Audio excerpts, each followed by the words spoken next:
Hello and good day. And this is Chuck Hardwick Jr. And this is episode 12, uh, Speaker of the House. Today is June 6, 2020.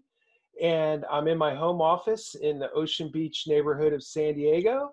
And I have my dad on the Zoom call, and he's in his home in Palm Beach Gardens, Florida. How are you today, Dad? Hey, Chuck, I'm doing great. Always good to see you, and good to see my old friend Don Sico joining us today. And it's great to see you, Mr. Speaker, and nice to meet you, Chuck.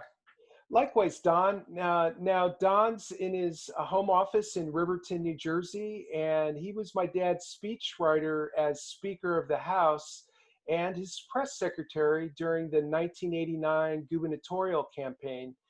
And then he later became executive director of the majority in the General Assembly from 92 until 2002. And Don has been a lobbyist since he left the Assembly.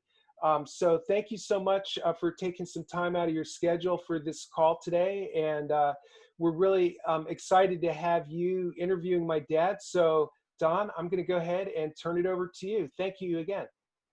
Thank you. Thank you for that introduction. So, yeah, I was executive director of the Assembly longer than anybody else ever did it. I would have done it the rest of my life, but they asked me please not to. So now I'm a lobbyist. So good to see you again, Mr. Speaker. Let's talk a little bit about your career as an Assembly person before you became Speaker. I know you did some of that in the last episode, but I know that you always had a great relationship with the New Jersey Council of Churches, and I'm sure you discussed many issues with them. Can you talk about that relationship and maybe an issue or two that came up as a result of that relationship? Well, I sure will, Don. And in fact, some of the things that the Council of Churches was working on then are very relevant today, including discrimination against many minorities, conditions in county jails, gambling, which has continued to spread, the social problems associated with gambling. So when I went into the Assembly, I went in armed with a lot of social issues. I had been chairman of the Social Outreach Committee of the Lutheran Church, where my family and I attended, and so I had a lot of things I really wanted to work on. And one of the earliest was having to do with county jails. The Council of Churches had done a pretty good study on the lack of standards, and one county would have one set of standards, another county another set, and some of them were substandards and some were okay. So when I expressed interest to the Democratic Speaker and the Democratic leadership that I would like to really look into that issue, they said, "Oh, great, we have a Republican interested in an unpopular issue. Go for it, kid." So I really dug in. I had hearings. It taught me a lot. I gave the Council of Churches a good platform. We proposed legislative solutions. So it was really a good start. And I began my career on pretty high moral standards as opposed to political standards. That came a lot later. So thank you. That's wonderful. So when you were a member of the Assembly, Dean Gallo led your caucus. He was the minority, what we call the minority or the Republican leader. He decided that he would run for Congress, and so he resigned as minority leader. What provoked you to run for the leadership position, and were you challenged for that position? Well, I wasn't challenged for it. In retrospect, I'd had some really good issues that I had championed. We'd brought a lot of good attention to the Assembly Republicans. For example, I had a bill on strip search. Strip search was an issue that was brought to my attention by a woman who was actually in a neighboring town who was stopped in her car because the registration had expired. The car was towed away. She was taken to the local jail. They called her son to come and get her. She had no record. She was an ordinary housewife. But while she was waiting for her son, she was subjected to a humiliating strip search by a woman police officer. And then she came and complained about that, and I inquired about it, and the police department said, "Look, that's the law. If anyone is being held in a jail, we have to be sure they don't have drugs, that they are carrying weapons or anything into the jail." So that led to a legislative proposal which said, in effect, that unless the police had good probable cause that the person was harboring weapons or drugs, and if they were being held into jail for not a serious offense, but just a routine minor offense, then they really shouldn't be subject to strip search. I was given a lot of help in getting that put together by Rich Bagger, who went on to do greater things. At the time, he was a legislative aide who brought together women groups, who had chiefs of police, and everyone in a room with the door closed, and they hammered out the language. So I felt good about that bill. It got a lot of good attention. And in fact, I'll never forget, I think it was John Paul Doyle, the majority leader, who approached me and said, do you want the bill or do you want the credit? And I said, I think I want both. So that was a significant bill. But no one really challenged me for minority leader when Dean Gallo left. I had been pretty much in I think I at the time was the minority whip, reporting to the minority leader, and moved into the minority leader position. I think that was in 1984. So as you and I have chatted, you have always said how much you've learned from traveling, from going to a lot of different places. And one of the places you did travel as an assembly member was to South Africa. And of course, there were issues facing the New Jersey and the General Assembly with regards to South Africa. Can you take us a little bit through your trip to South Africa and maybe some of the issues afterwards? Well, the big issue at that time was the divestment, that American firms and other Western firms should pull out of South Africa. And I was very interested in that issue. I happened to work for a company who was doing business in South Africa, Pfizer, the pharmaceutical company.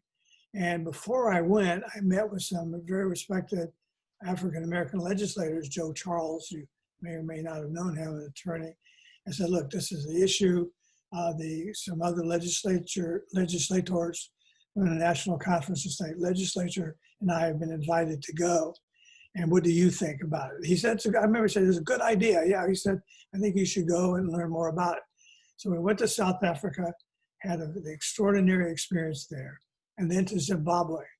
And the picture that I think Chuck is showing, it was a real learning experience in Zimbabwe. This was the transition period from Rhodesia to Zimbabwe. And the first day we were there, the Herald, the major newspaper, the headline says, shun capitalists, PM, meaning Mugabe warns, tells women. And so that was a women meeting of the political party. So that certainly set the stage for Zimbabwe's slow and later rapid decline and terrible conditions that existed. We had exciting, really interesting meetings. This was Ian Smith, the former president of what had been Rhodesia and then was turning into Zimbabwe. We had a reception at the ambassador's house, the U.S. ambassador's house. It's kind of interesting. Poor ambassador, he said, look, I'm not a political ambassador. I'm a State Department ambassador. We'd really like to have all you people over, but he said, I can't afford it. He said, I don't have the money. So I don't know whether I paid for it or whatever, but we legislators paid for the reception, and he invited other members of the Zimbabwean government. But the trip in South Africa was eye-opening. It was disturbing. We really believed that American firms were making a positive contribution, and that issue was continuing to move on. So it was a very interesting, and it was a growth experience. And also I got to know the other legislators very well. So maybe for some of our younger viewers, could you start by describing why divestment in South Africa was an issue and why it was controversial, and then how it played out in New Jersey, particularly with regards to the Republicans' relationship with then Governor Tom Kean? Well, it was an issue throughout the country, in the U.S. and also overseas in the European countries. And the issue was that South Africa's apartheid was such a horrendous system that they had to change. And there had been boycotts of South Africa.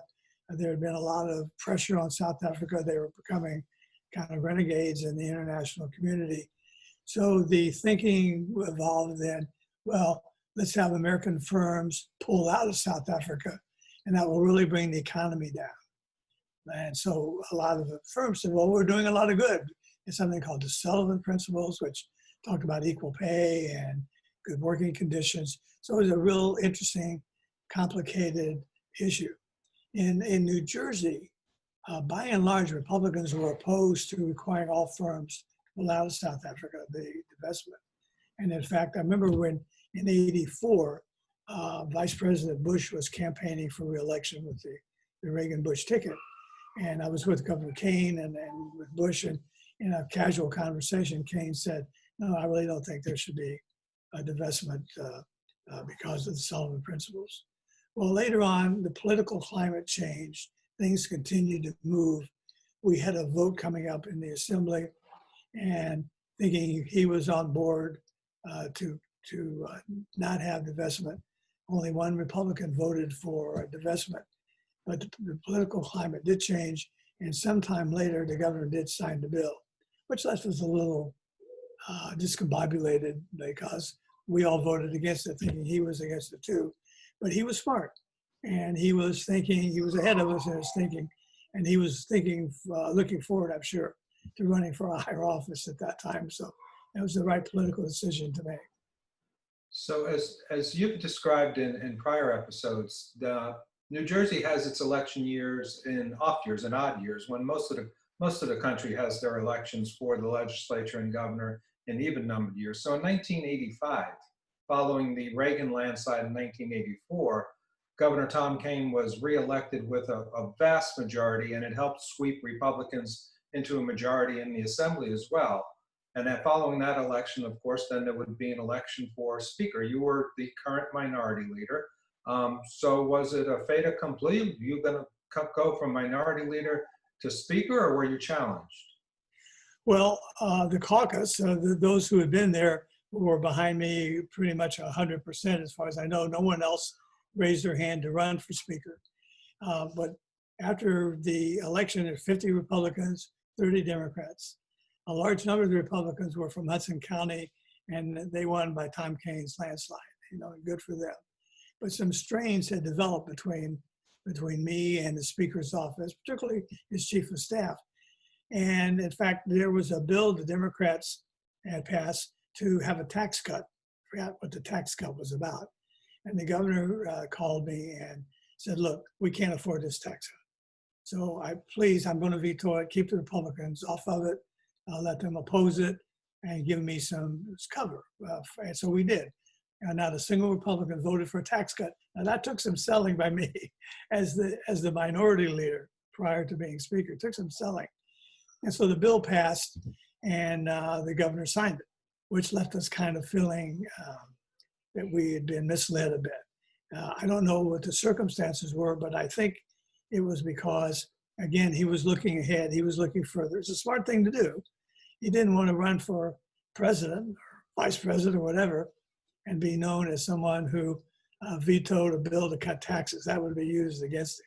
So I understand why he did it, but our communications were not good between the governor's office and the assembly group. So when they knew I was going to be named Speaker, a move was put in by his staff. I don't know what role he played on it, but his chief of staff, to derail my speakership.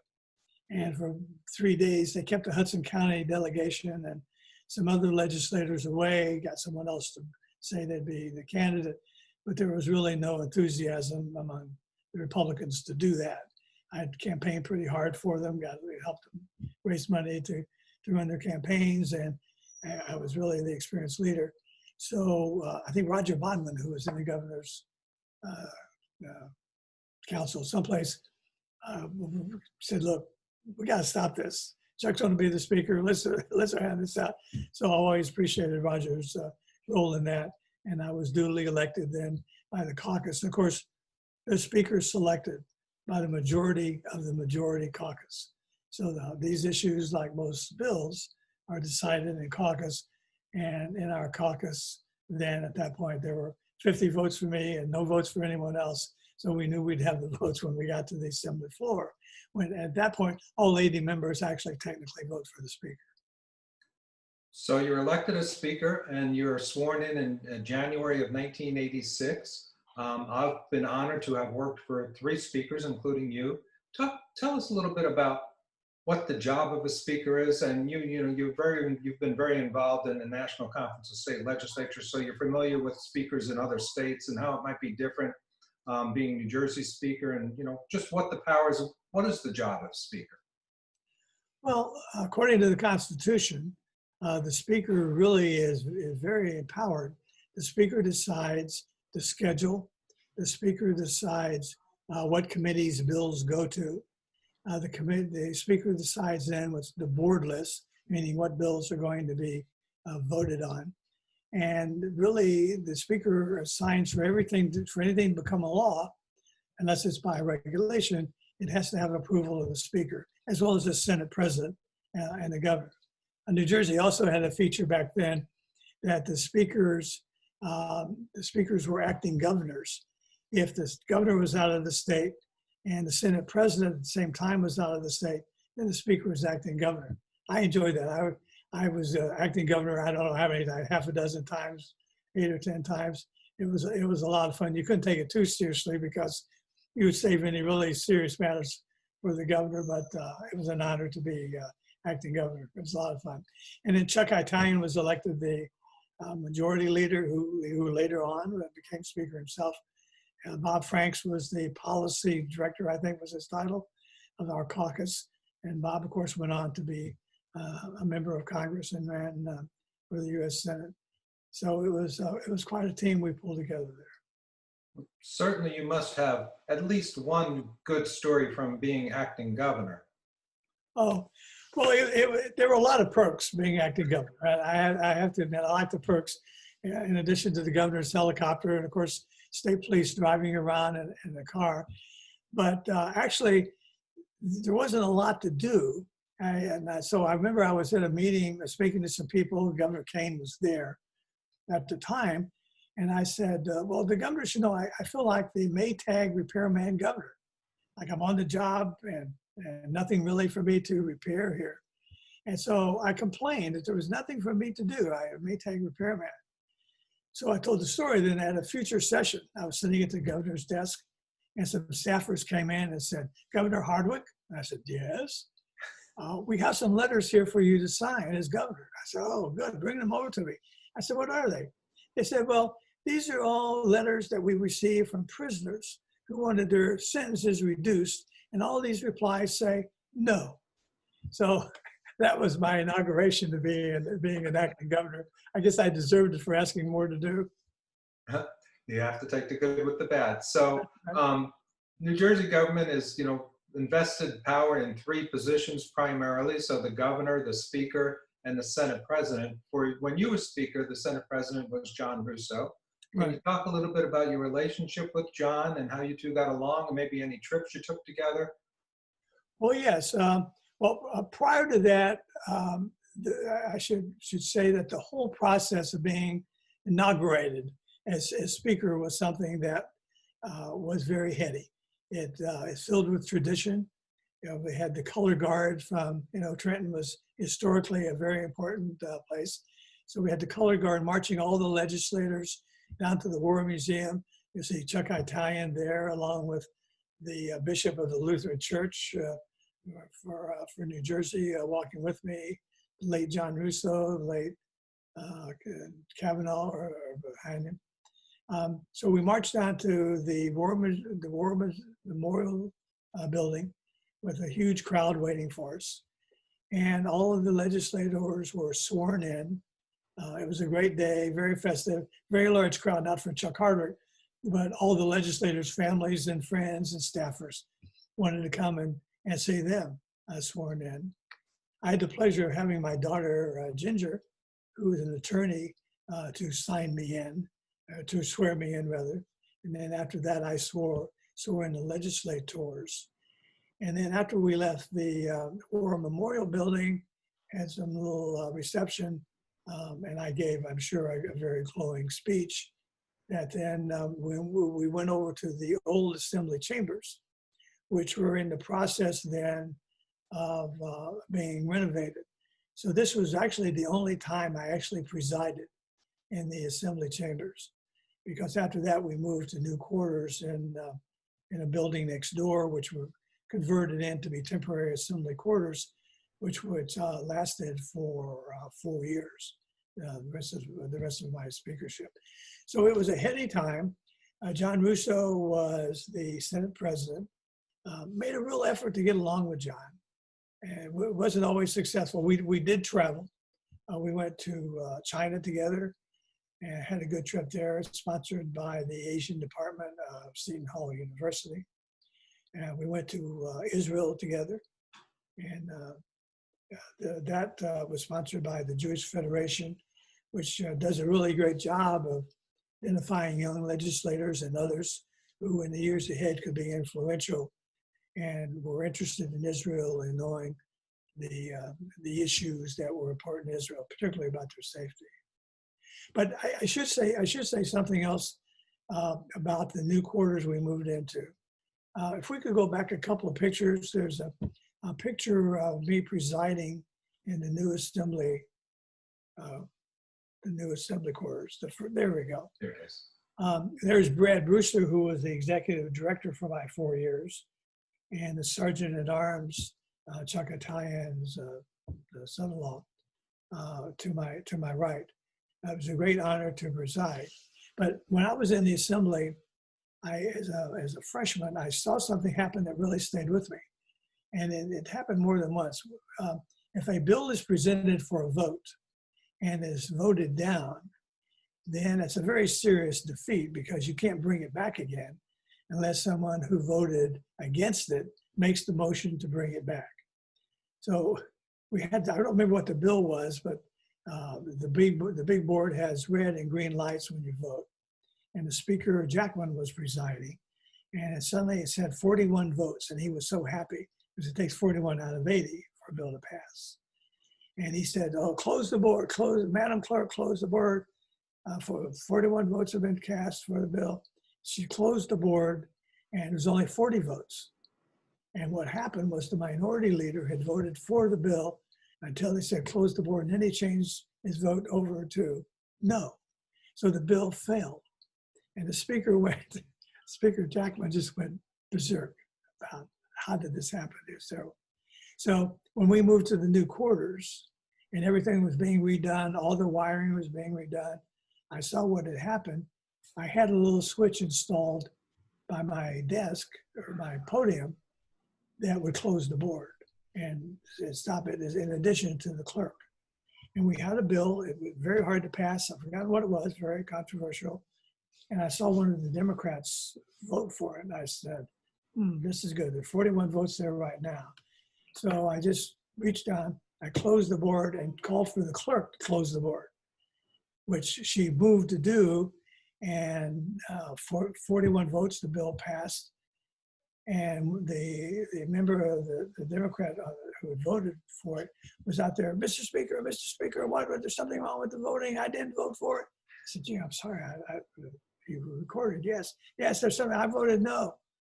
And I said, well, if the equipment's not working, that's terrible, so let's check it. So would everyone please vote yes? Now, let me look. And so they did. 80 greens, okay. Everybody vote no? Well, 80 no's, okay. I'm afraid that you may not have meant to, but you voted for the bill. Next bill on the clerk's desk. So that was a hidden trick. I don't know that I did it more than once. I'm not sure they ever figured out how that happened, but politics can be a little fun and games in addition to the seriousness of it. So, we're in episode 12 of this video biography, and by now, folks who are watching this know who you are, and they know who Chuck Hardwick is, but there's a couple of folks that you got to meet while you were speaker that they probably remember these names as well, and may or may not know that they have deep New Jersey roots. Can you tell us about your relationship with Donald Trump and with his, I don't know what you would call him, his consultant, let's say, Roger Stone? And were the three of you friends? Well, Roger and I were definitely not friends. I knew him from some other things that had gone on in Washington. But he was, I don't know if he ever registered, but he represented Donald Trump. And Donald Trump, as you know, operated casinos in New Jersey. And Donald Trump wanted 24-hour gambling. And now it's not really 24 hours because if you're gambling constantly it's 24 and another 24, whatever, you gamble till you drop. And I just thought that we have enough problems with gambling now, and especially in credit. Credit was a big concern, a big issue. And so I went and had lunch with Donald Trump, and it was a very nice lunch. Of course, he wasn't the Donald now then that he is now. And he'd written the Art of the Deal and wrote something, one of the most talented men anywhere, anytime.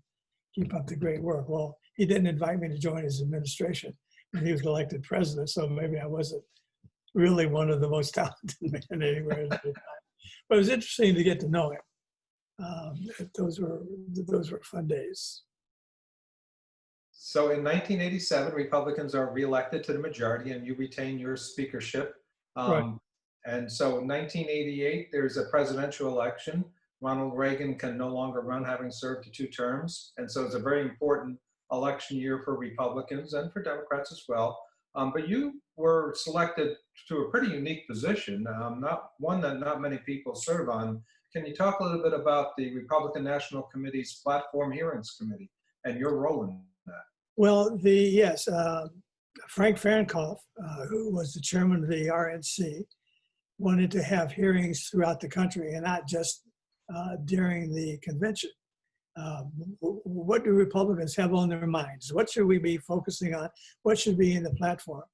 So he formed a committee with one governor, one member of the House, Congress, one senator, one state legislator, I think a mayor, Maureen Reagan, who was there for the Reagan name and prestige, as well as she was a very, very knowledgeable woman.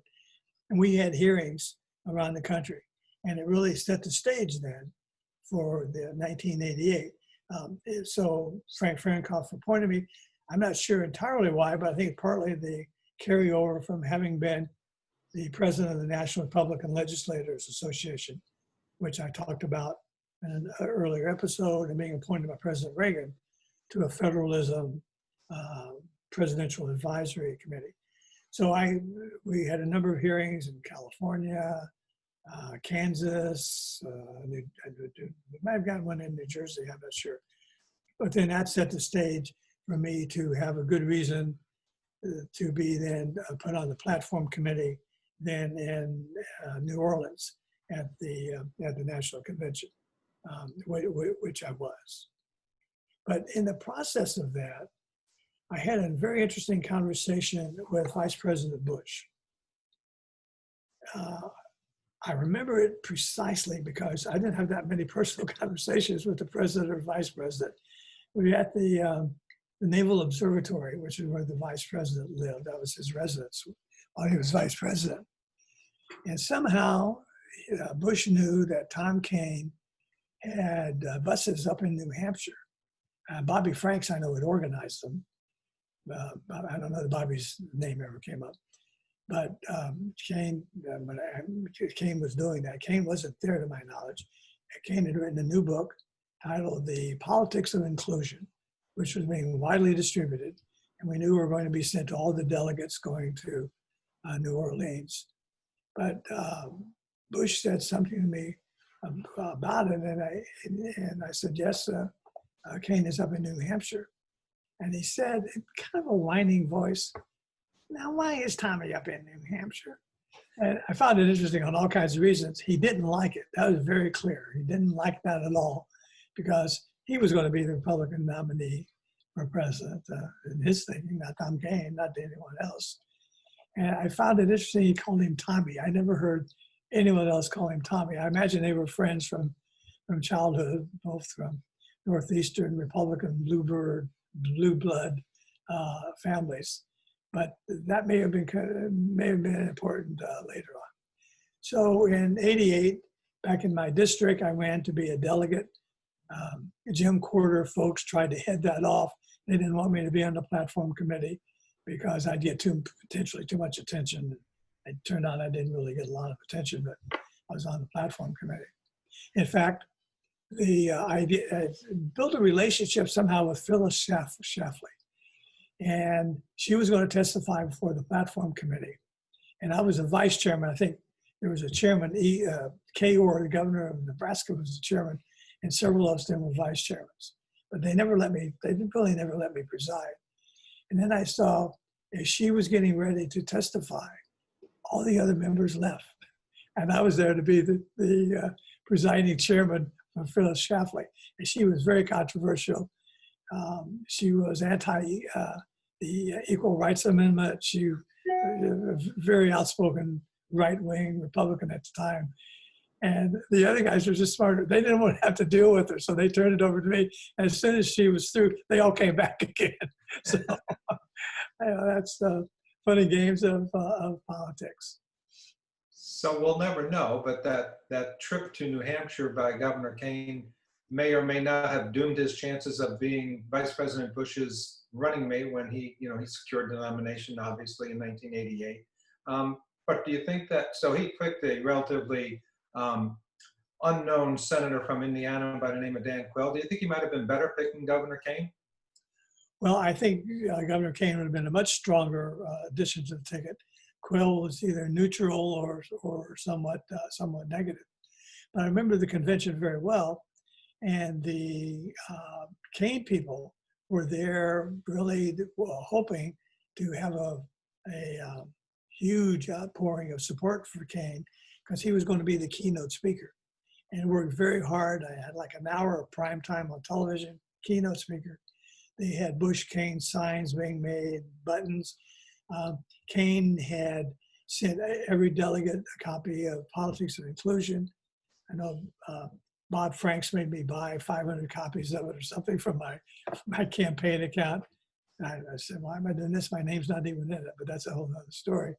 So clearly the Kane forces were getting geared up to put a show of support behind it.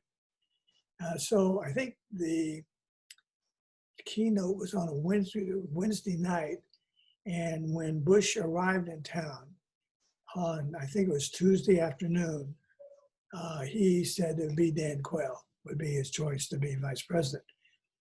Preparing, knowing I was going to be talking to you about this, I went online and I searched under potential VP running mates for Bush or something like that.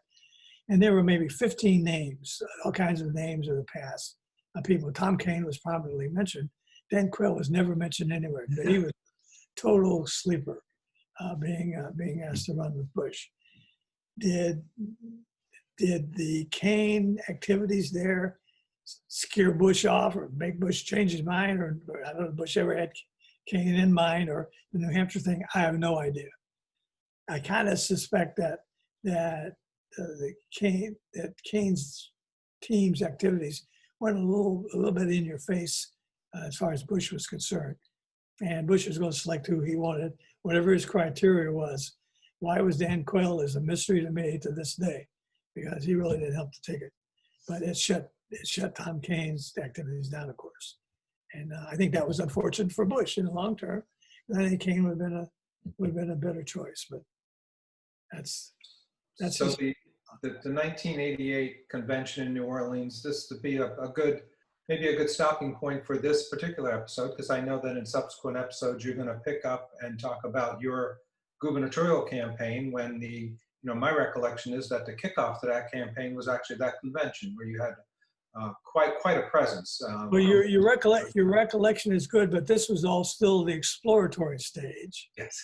And it was exploring, and so I had raised money and rented a steamboat to go up the Mississippi River, and everyone got hurricane glasses, hurricane drink, which New Orleans is famous for. I had gotten a postcard that said New Orleans, what do they call it, Coliseum Convention Center, whatever it was. I got a picture of it and had them printed, Republican Convention, 1988, and then had a message inside. So thanks for your support, doing Republican work at the convention, something, signed Chuck Hardwick, and had them all addressed before I ever got there. And so I dropped 400 or 500 postcards in the mail right away, postmarked from New Orleans to Republican leaders around the state of New Jersey. So it was all unofficial campaigning leading up to if it looked like that was to be a viable campaign. And it was a very busy time. And it was a great convention. And Kane's speech, by the way, I did look his keynote speech up, refresh my memory, was very good. He talked, it was almost current. He was way ahead of his time on civil rights. He talked about racial discrimination, which was not a hot issue for Republicans in the summer of 1988. He talked about the environment, and he never used the term about Climate change. yeah, climate change. And we use that. We use now when we're thinking clearly.